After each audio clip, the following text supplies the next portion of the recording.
নমস্কার। গতকালের পর আজ ফের মার্কিন প্রেসিডেন্ট ডোনাল্ড ট্রাম্প বোমা ফাটিয়েছেন। কি বলেছেন তিনি? গতকাল তিনি বলেছিলেন যে ভারতের উপরে 1 আগস্ট থেকে তিনি 25% শুল্ক চাপাবেন। আজ ডোনাল্ড ট্রাম্প বলেছেন ভারতের অর্থনীতি হলো মরা অর্থনীতি। আজকে বাকি আর তিনি কি বলেছেন সেটা পরের কথা, কিন্তু ভারতের অর্থনীতিকে তিনি যেভাবে মরা অর্থনীতি বলেছেন সেটা নয়াদিল্লির জন্য চরম অপমানজনক। আমি জানি না গত 20-30 বছরে কোনো রাষ্ট্রনেতা অন্য কোনো দেশের ভারতের অর্থনীতি সম্পর্কে এরকম কোনো খারাপ কথা বলেছে। চরম একটা খারাপ শব্দ। এখন কৌতূহলের বিষয় যে ভারত এর কিভাবে জবাব দেবে। আজকে আমাদের আলোচনা তা নিয়েই আবর্তিত হবে যে কেন ডোনাল্ড ট্রাম্প একথা বলেছেন এবং ভারত তার কি জবাব দিতে পারে। সেটা জানার আগে আমরা একবার, আমার সঙ্গে রয়েছে দিশা, আমরা দিশার কাছ থেকে জানবো যে ডোনাল্ড ট্রাম্প আজকে এক্স্যাক্টলি আজকে কি কথা বলেছেন। নমস্কার, ধন্যবাদ শঙ্খদা। ডোনাল্ড ট্রাম্প তার পোস্টে আজকে স্পষ্ট লিখেছেন যে ভারত রাশিয়ার সঙ্গে যা খুশি করতে পারে তা নিয়ে তিনি তোয়াক্কা করেন না।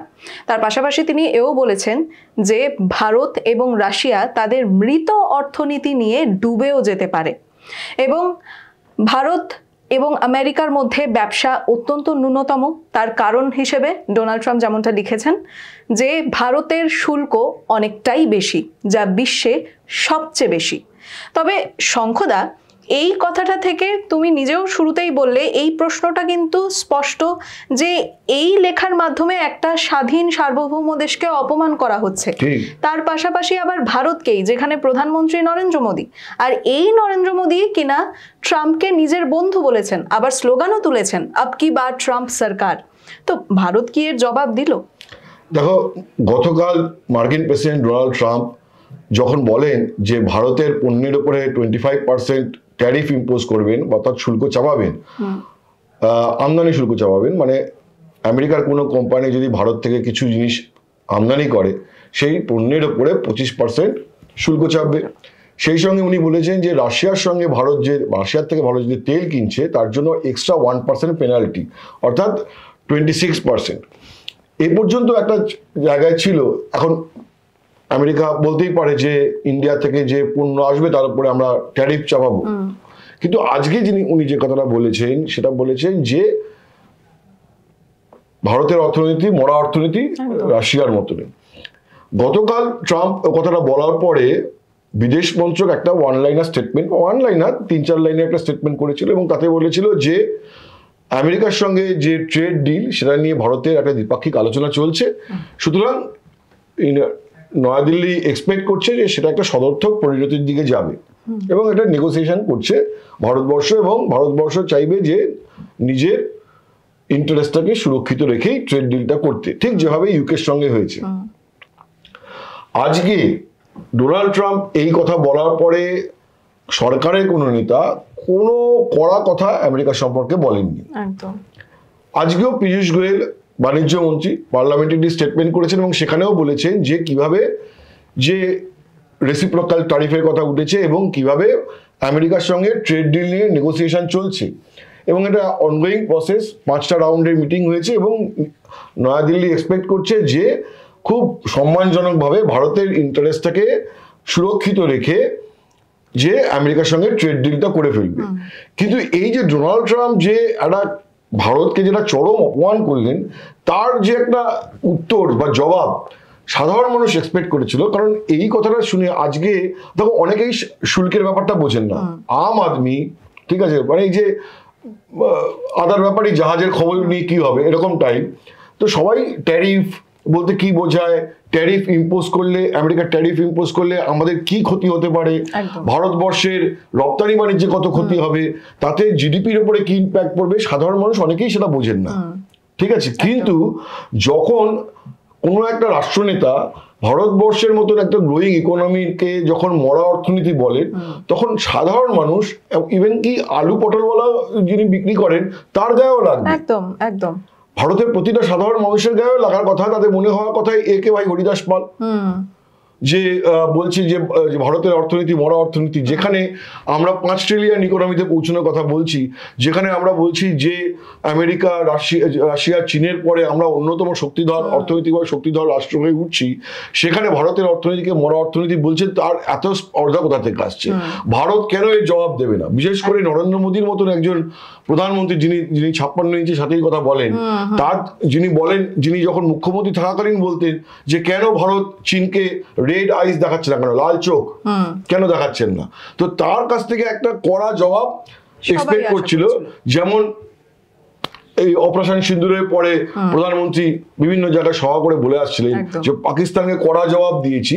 তো এই যে পাকিস্তানের যে নব্য বন্ধু না, অনেকদিন ধরে বন্ধু যে আমেরিকা এবং ট্রাম্প, তো দেখা যাচ্ছে যে পাকিস্তানের সাথেও একটা দরম মরম শুরু হয়েছে, যে পাকিস্তানের সঙ্গে অয়েল ট্রেডে যাচ্ছে, পাকিস্তানকে অয়েল এক্সপ্লোরেশনে হেল্প করবে আমেরিকা, এবং সেখানেও একটা ডিল হয়েছে। এবং কালকে ডোনাল্ড ট্রাম্প এটাও বলেছেন যে পাকিস্তান তেল উত্তোলন করবে, চাইলে ভারত তাদের কাছ থেকেও কিনতে পারে। তো এটা তো একটা কটাক্ষ করা।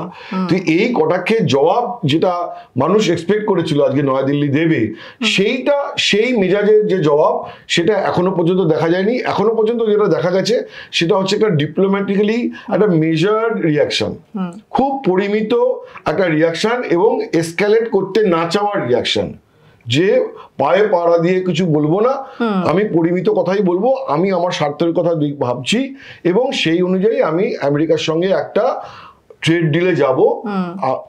এই পর্যন্তই আজকে নয়াদিল্লি স্টেটমেন্ট করেছে, কিন্তু তার অতিরিক্ত কিছু করেনি।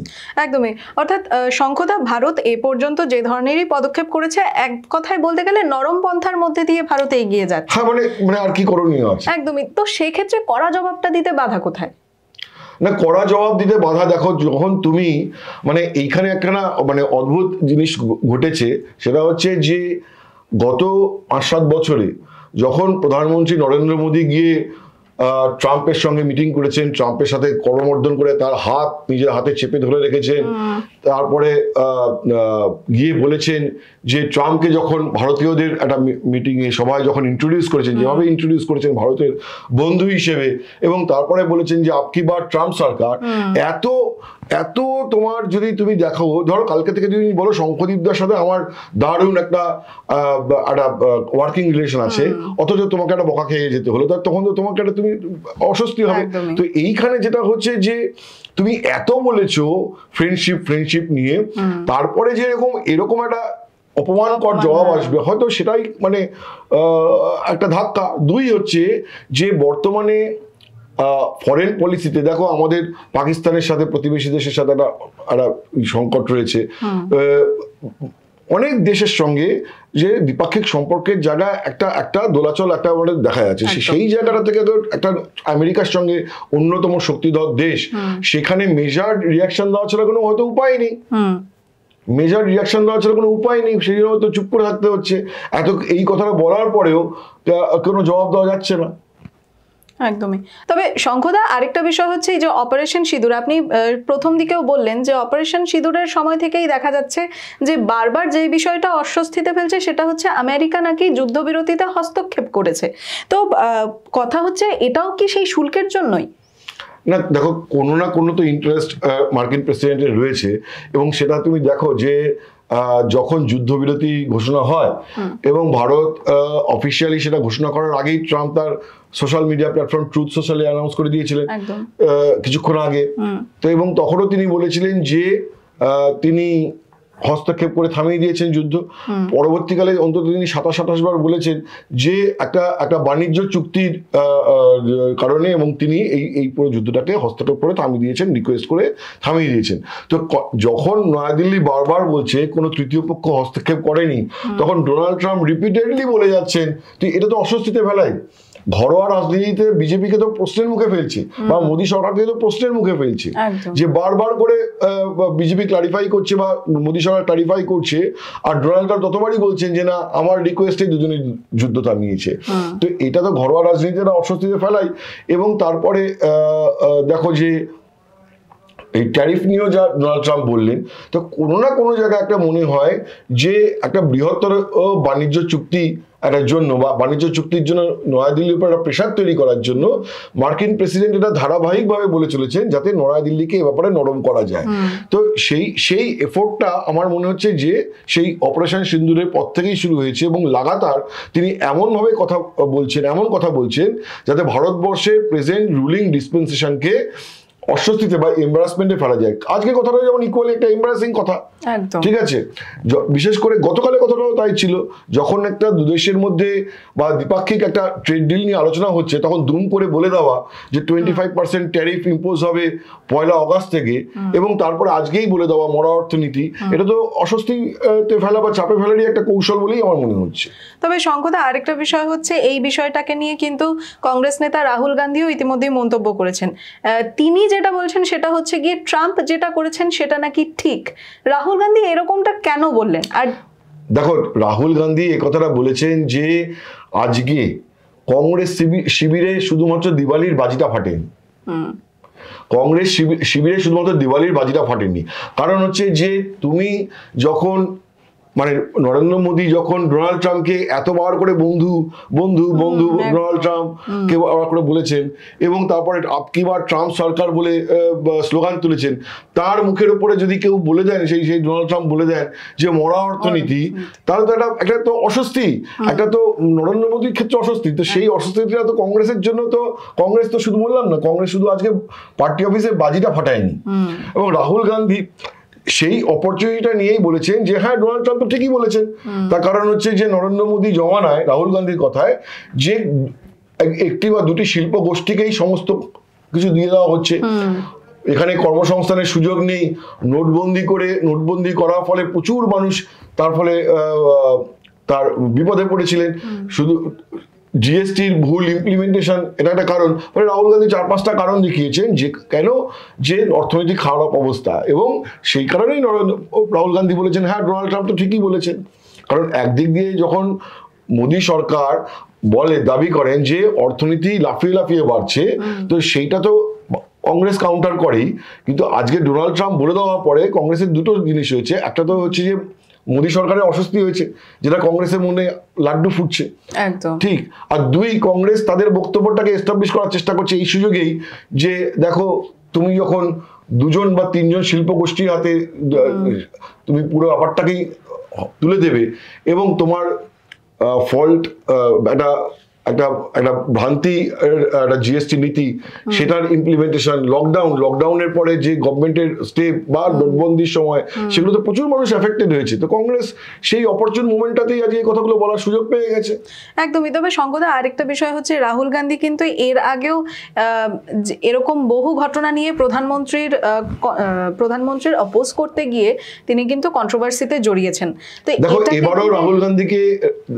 এবারও রাহুল গান্ধীকে কন্ট্রোভার্সিতে জড়ানোর চেষ্টা হয়তো হবে, বা এবার অন্যভাবেও দেখা হবে। দেখো, ব্যাপারটা হচ্ছে যে আমি বারবার করে যেটা বলছি গোড়া থেকে, যে ট্রাম্প যখন বলছেন যে ভারতের মরা অর্থনীতি, তখন তো অনেক মানুষের গায়ে লাগছে একদম। তখন তাদের অনেক কারো মনে হবে যে ট্রাম্প এই কথাটা বলছেন, আবার রাহুল গান্ধী যাতে সাই দিচ্ছেন। রাহুলেরও তো ইকুয়ালি এটাতে ক্ষোভ প্রকাশ করা হয়েছিল, সেখানে রাহুল গান্ধী বলছেন যে হ্যাঁ ট্রাম্প তো সত্যি কথাই বলেছেন। এটা এভাবে ব্যাপারটা দেখা যেতে পারে, এবং বিজেপি হয়তো এভাবেই ব্যাপারটাকে প্রচার করবে যে দেখো রাহুল গান্ধী আমেরিকা তাবেদারি করছে এবং করে বলছে যে ভারতের অর্থনীতি মরা অর্থনীতি। রাহুল গান্ধী তো দেশ বিরোধী কথা বলছেন, ফলে এইটাকে এই পার্সপেক্টিভে ফেলার চেষ্টাও হবে রাহুলের দিক থেকে। মানে হয়তো সেদিক থেকে রাহুল গান্ধী হয়তো আরো কৌশলগতভাবে আরো সুচিন্তিত একটি স্টেটমেন্ট করতে পারতেন, কিন্তু পার্লামেন্টে যখন তিনি আজকে ঢুকেছেন, তখন যখন সাংবাদিকরা তার সামনে বুম বাড়িয়ে দিয়েছেন, তো উনি ইনস্ট্যান্টলি এই কথাটা বলেছেন যে ট্রাম্প তো সত্যি কথাই বলেছেন, ভারতের অর্থনীতি মরা অর্থনীতি। এখন এটা নিয়ে বিজেপি তো ন্যারেটিভের খেলাই খেলে, তো বিজেপি এটাকে নিয়ে এটাই করতে পারে যে দেখো রাহুল গান্ধী আমেরিকা তাবেদারি করছে। তাহলে শঙ্কদা, এর শেষটা কোথায়? না দেখো, এর শেষটা মানে ব্যাপারটা হচ্ছে যে 25% যে শুল্ক, 25% শুল্ক মানে তো একটা বড় শুল্ক, এবং সেটা কি হবে না, ভারত থেকে যে ধরনের পণ্য আমেরিকায় রপ্তানি হয়, প্রায় $87 বিলিয়ন পণ্য রপ্তানি হয়, তার মধ্যে জুয়েলারি আছে, তার মধ্যে পেট্রোকেমিক্যাল আছে, প্রোডাক্ট আছে, তার মধ্যে গার্মেন্টস আছে, টেক্সটাইল আছে। তো এই জিনিসগুলো আমেরিকার বাজারে দাম বেড়ে যাবে, ফলে আমদানিতে একটা উৎসাহ কমতে পারে, তার ফলে আমদানি কম হতে পারে। তো এর ফলে হচ্ছে যে ভারতের রপ্তানি বাণিজ্যের উপর একটা বড় প্রভাব পড়তে পারে, ভারতের যে জিডিপি তার উপর একটা প্রভাব পড়তে পারে। তো সুতরাং নয়াদিল্লির চেষ্টা হবে, ট্রাম্প যাই বলুক না কেন, যে এই শুল্কের জায়গাটাতে একটা মডারেট জায়গায় ব্যাপারটাকে নিয়ে আসা, দরকষাকষি করে আলোচনার মাধ্যমে। এবং এখনো অনেক ঘরোয়া অর্থনীতিবিদ মনে করছেন যে ট্রাম্প যে কথাটা, যে অ্যাব্রাপ্টলি যে 25% ট্যারিফের কথা বলেছেন, সেটা অনেকটাই হয়তো প্রেশার ট্যাকটিক্স। আগামী দিনে দরকষাকষিতে এটা হয়তো আরেকটু সফেন হবে, হয়তো 15 to 20% নেমে আসবে। তো এখন দেখার যে নয়াদিল্লি কতটা হার্ড বার্গেনিং করতে পারে, কারণ এই বাইল্যাটারাল ট্রেড যে নেগোসিয়েশন চলছে, নয়াদিল্লি কতটা হার্ড বার্গেনিং করতে পারে। দেখো আজকে ট্রাম্প যে কথাটা বলেছেন বা যেভাবে 25% ট্যারিফ ইম্পোজের কথা বলেছেন, নয়াদিল্লি চাইলেই WTO-তে চলে যেতে পারে, কারণ ওয়ার্ল্ড ট্রেড অর্গানাইজেশনের যে নিয়ম আছে তাতে অ্যাব্রাপ্টলি কোনো দেশ এরকম ভাবে শুল্ক চাপাতে পারে না। তো ফলে প্রাক্তন প্রধান অর্থমন্ত্রী পি চিদম্বরম যেমন আজকে বলেছেন যে নয়াদিল্লি উচিত WTO-তে চলে যাওয়া, কিন্তু WTO-তে চলে যাওয়া মানে হচ্ছে একটা সংঘাতের জায়গায় চলে যাওয়া। কিন্তু গোটা ব্যাপারটা থেকে গতকাল থেকে যেটা বোঝা যাচ্ছে যে নয়াদিল্লি সংঘাত এড়িয়ে আলোচনার মাধ্যমে একটা জায়গায় পৌঁছতে চায়। তো দেখার যে সেই আলোচনার মাধ্যমে, সেই হার্ড বার্গেনিং এর মাধ্যমে কতটা সফেন করতে পারেন যে ট্রাম্প অ্যাডমিনিস্ট্রেশনকে, যে ট্যারিফ যেটা অ্যাব্রাপ্টলি 25% এবং প্লাস 1% জরিমানার কথা বলছে রাশিয়া থেকে অয়েল ইম্পোর্টের জন্য। দেখো সেই জায়গাটা কতটা সফেন করতে পারে, কারণ রাশিয়া থেকে অয়েল ইম্পোর্টও যদি আমরা এই চাপের মুখে বন্ধ করে দেয় ভারত, তাহলেও ভারতের অর্থনৈতিক ক্ষতি, কারণ রাশিয়া তো কম দামে তেল বিক্রি করছে। আমরা তো নর্মালি মিডল ইস্ট থেকে তেল কিনি, রাশিয়া ইউক্রেন যুদ্ধের পর থেকে যেহেতু বিভিন্ন দেশ স্যাংশন ইম্পোজ করেছে, ফলে কম দামে তেল বিক্রি করা শুরু করেছে। সেই সুযোগটা ভারত নিয়েছে এবং কম দামে অয়েল ইম্পোর্ট করছে। তো আজকে যদি আমেরিকার কথা শুনে সেটাও বন্ধ করে দিই, তাহলে অর্থনৈতিক ক্ষতি। সুতরাং ভারতবর্ষ বা নয়াদিল্লি কিভাবে সব দিক রক্ষা করে একটা আলোচনার মাধ্যমে এবং সংঘাত এড়িয়ে এই জায়গাটাকে একটা মিনিংফুল জায়গায় এবং একটা সফেন্ড জায়গায় নিয়ে যেতে পারে, কতটা পারে সেটাই এখন একটা দেখার। একদমই, অর্থাৎ আলোচনার মাধ্যমে নয়াদিল্লি এবং ওয়াশিংটন তাদের মুক্ত বাণিজ্য চুক্তিকে কতদূর এগিয়ে নিয়ে যেতে পারে এবং এর প্রভাব ভবিষ্যতে কি ধরনের পড়বে তা এখনো দেখার বিষয়। তবে এই মুহূর্তের পদক্ষেপ থেকে এটা পরিষ্কার বোঝা যাচ্ছে যে ভারত বা বলতে পারি যে প্রধানমন্ত্রী নরেন্দ্র মোদী ঘরে এবং বাইরে দুদিক থেকেই কিন্তু যথেষ্ট চাপে রয়েছে। একদিকে যেমন ওয়াশিংটনকে সামলাতে হবে, তো অন্যদিকে ঘরোয়া রাজনীতিতেও অস্বস্তি রয়েছে। এবার দেখা যাক যে ট্রাম্প সাহেবের বন্ধু প্রধানমন্ত্রী নরেন্দ্র মোদী তা কিভাবে সামলান। এই মুহূর্তের জন্য এই পর্ব এ পর্যন্তই। অন্যান্য খবরের জন্য দেখতে থাকুন দ্য ওয়াল নিউজ। নমস্কার।